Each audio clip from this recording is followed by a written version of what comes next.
Brigitte Lahaie, Sud Radio, le Love Conseil.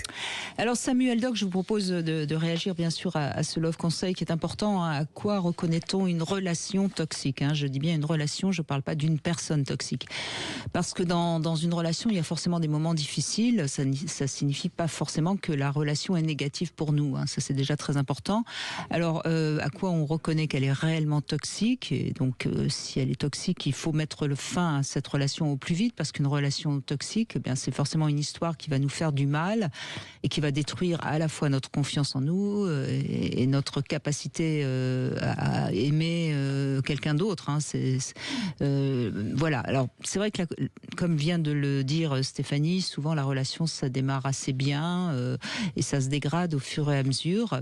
Et donc, il y a plusieurs points qui laissent à penser qu'on est dans une relation toxique. Déjà, lorsqu'on est de moins en moins joyeux, lorsqu'on perd un petit peu le goût de vivre, et quand on n'a plus trop envie de voir nos amis, comme si, même si c'est pas l'autre qui nous en empêche, comme si tout d'un coup on ne pouvait plus voir que notre chair et tendre qui nous a mis sous emprise. Vous êtes d'accord avec ça? Absolument.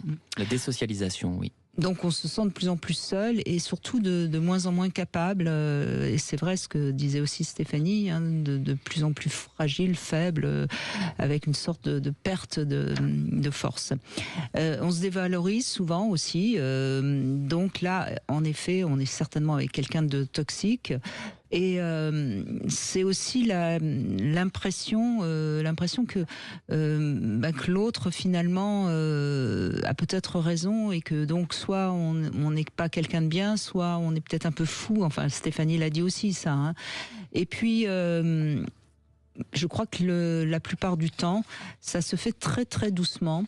Et ce qui est important à ce moment-là, j'ai envie de le dire, c'est d'aller voir quelqu'un, d'aller voir un thérapeute, parce que c'est avec un thérapeute qu'on pourra vraiment éclaircir ces zones qui nous paraissent un petit peu grises et qu'on ne sait plus très bien comprendre.